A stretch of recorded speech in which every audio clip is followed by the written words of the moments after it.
আসলে এই গ্রাভিটি আঁকা আবার মুছে ফেলা আসলে এই ব্যাপারটা আমি খুব সাধারণভাবে দেখছি। কারণ কি আসলে আমাদের যে বাংলাদেশের যে অবস্থা বা জাতীয় অনেক ইস্যু আছে যেগুলো আমাদের খুব দ্রুত সমাধান করা দরকার এবং দেশের উন্নয়নে কাজ করা দরকার। সেই ক্ষেত্রে যদি আমরা একটা ছোট্ট একটা সাধারণ বিষয় নিয়ে যদি এতটা আলাপ আলোচনা করি বা বিতর্ক শুরু করি তাহলে আমি মনে করি এগুলো অহেতুক।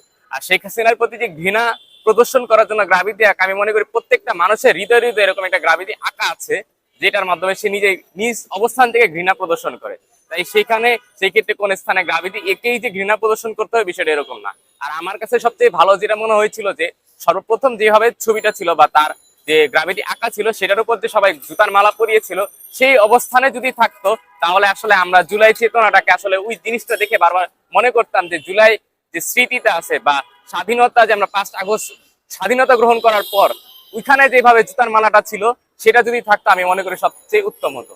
দেখুন, এই যে জুলাই বিপ্লবের পরবর্তী সময়ে যে শেখ হাসিনা এই যে গ্রাফিতির মধ্যে মানুষের যে ঘৃণা পোষণের একটা স্মৃতিচিহ্ন হিসেবে বা প্রতিচ্ছবি হিসেবে পরিচিত ছিল যে ছবিটা, এটাকে গত 29 তারিখে রাতে হচ্ছে একটা পক্ষ হচ্ছে মুছে ফেলার চেষ্টা করে। তো এটা মুছে ফেলা কোনোভাবে সম্ভব না, কারণ এই স্মৃতিচিহ্ন গুলো মুছে ফেলা মানে এই জুলাই বিপ্লবকে প্রশ্নবিদ্ধ করা, জুলাই বিপ্লবকে মুছে ফেলার একটা ধারা তৈরি করা। এটা কোনোভাবেই কাম্য না এবং এটা কখনো সম্ভব না। জুলাই বিপ্লব হয়েছে, এই ফ্যাসিস্টকে আমরা পতন করেছি, ফ্যাসিস্টের সবগুলো ওই যে কি বলে চিহ্ন সবকিছু অক্ষুণ্ণ থাকবে। কারণ যে যাতে করে এই চিহ্নগুলো দেখে মানুষের মধ্যে একটা শঙ্কা তৈরি হয়, মানুষের মধ্যে সচেতনতা তৈরি হয় যে কোনো নব্য ফ্যাসিস্ট যাতে এই বাংলায় উদ্ভব না হইতে পারে। তো সেই জায়গা থেকে ফ্যাসিস্টের কোন রকমের স্মৃতিচিহ্ন এগুলো হচ্ছে মুছে ফেলার কোনো সুযোগ নাই।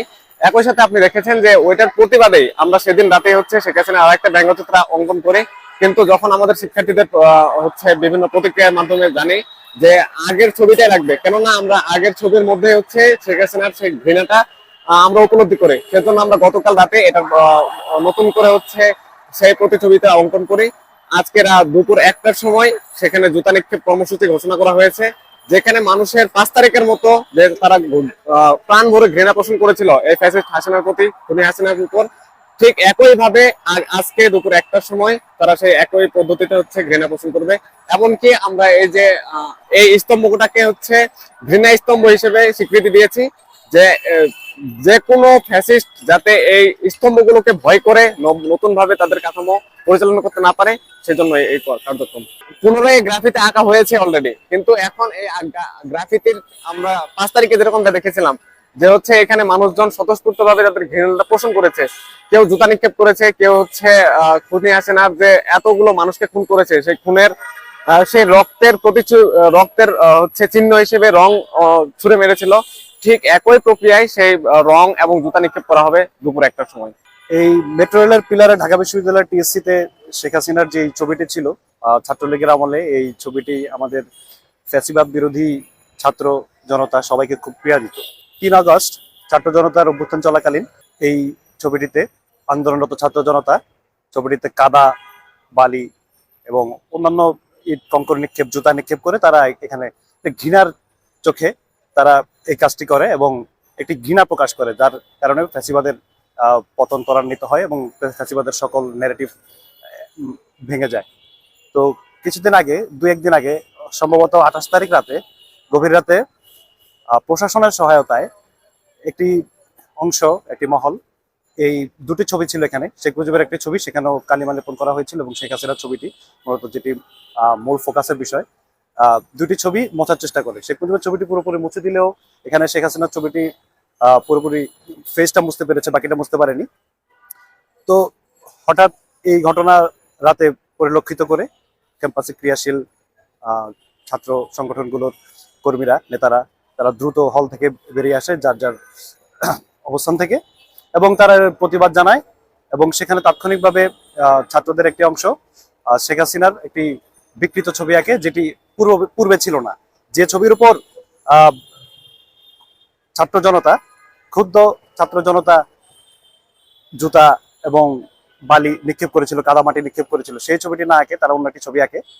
তো ওই ছবিটি আঁকার পর বাংলাদেশ জাতীয়তাবাদী ছাত্র দল এবং বাংলাদেশ ছাত্র ইউনিয়ন এবং অন্যান্য যেসব ক্রিয়াশীল ছাত্র সংগঠন রয়েছে সেসব সংগঠনের নেতাকর্মীরা গতকাল ঘোষণা দিয়ে তারা এসে একসাথে কাজ করে এই নতুন ছবিটি আবার আঁকে এবং আজ দুপুর 1টায়, 30 তারিখ দুপুর 1টায় এই ছবিতে আবার সেই আগের মতো সেই আগের স্মৃতিকে জাগ্রত করে সেই ছবিতে কাদা মাটি ঝাড়ু জুতা নিক্ষেপ কর্মসূচি রয়েছে। তো এই ঘটনায় প্রক্টর সাইফুদ্দিন আহমেদ তিনি প্রথমে বলেছিলেন এনএসআই থেকে ওনাকে নির্দেশ দেওয়া হয়েছিল এই ছবিটি মোছার জন্য। তো আমাদের প্রশ্ন হলো, ছাত্রদের প্রশ্ন হলো যে এনএসআই কে, এই আন্দোলনে ছাত্র জনতা ক্ষুব্ধ হয়ে এই ছবির উপর, শেখ হাসিনার এই ঘৃণিত ছবির উপর তারা ঘৃণা প্রকাশ করেছে তাদের হাতে থাকা জুতা, পায়ের জুতা এবং বালি কাদামাটি নিক্ষেপের মাধ্যমে।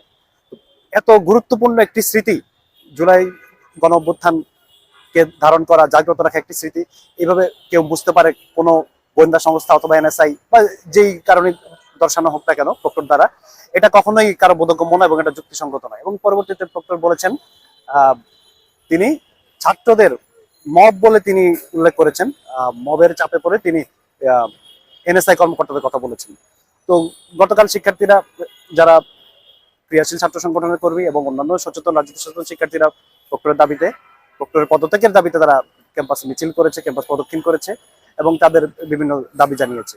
তারই ধারাবাহিকতায় গতকাল নেওয়া কর্মসূচি যে এই ছবিটি পুনরায়, যেটি আগে ছিল সেটি পুনরায় আবার আঁকা হবে এবং সেটিতে আজ দুপুর 1টায় 30 ডিসেম্বর 2024 দুপুর 1টায় সেখানে ছাত্র জনতা অথবা যারা উৎসুক রয়েছেন, ফ্যাসিবাদ বিরোধী আন্দোলনে জড়িত ছিলেন অথবা যারা এই নতুন বাংলাদেশকে ধারণ করেন, তাদেরকে আহ্বান জানানো হয়েছে যে যেটা দিয়ে ঘৃণা প্রকাশ করতে পারে সেটা প্রকাশ করার জন্য দুপুর 1টায় সবাইকে আমন্ত্রণ জানানো হয়েছে।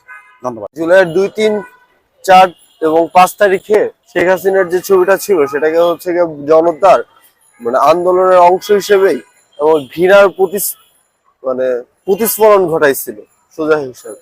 এবং এটা এমন একটা রূপান্তর আসছিল যেখানে হচ্ছে গিয়ে পুরো জনতার আমাদের যে ঘৃণা সেটা দেখা যাচ্ছিল আর কি ছবিতে। এখন পরবর্তীতে যখন 28 তারিখে এটা মুছে ফেলা হয় তখন আমার মনে হয় যে প্রশাসন তার আসলে এই ধরনের বোধ শক্তিই নাই যে একটা ঘৃণাস্তম্ভ, এটা যে একটা ঘৃণাস্তম্ভ সেটা সে আসলে অনুধাবনই করতে পারে নাই। তাহলে সে কেন হচ্ছে এনএসআই এর পরামর্শ নেবে অথবা কোনো মন্ত্রণালয়ের কথাই বা কেন বলবে, তাই না? এবং পরবর্তীতে এটা আমার কাছে মনে হয় যে এক্সিস্টিং যে গভর্নমেন্ট এবং এক্সিস্টিং যে প্রশাসন কাঠামো ওরা কেউ আসলে সংস্কারের মধ্যে আসতে পারে নাই ঠিকঠাক ভাবে, যার ফলাফল হিসেবে দেখা গেছে যেটাকে ওরা মুছে দিতেও দ্বিধা বোধ করে নাই আর কি। এই আর পরবর্তীতে আমরা যখন হচ্ছে কি আপনার আবার এটাকে আঁকা হইলো কিন্তু শুরুতে ছিল হচ্ছে ওর ডাইনি একটা চেহারা দেওয়া হয়েছিল এবং পরবর্তীতে কিন্তু আমাদের যে ঘৃণাস্তম্ভের যে আসল চেহারা সেটা দেওয়ার জন্য আবার কালকে রাত্রেবেলা নিরলস ভাবে না ঘুমায় সারা রাত হচ্ছে কি আর্টিস্টরা কাজ করছে, 6-7 জন আর্টিস্ট মিলায় পুরোটা হচ্ছে কি এটা আঁকছে এবং তাদের জন্য আসলে কৃতজ্ঞতা। আমরা খুব সম্ভবত আজকে 1টার সময় হচ্ছে কি আবার জুতা নিক্ষেপ কর্মসূচি হবে, আপনারা সবাই আইসেন, এটাই।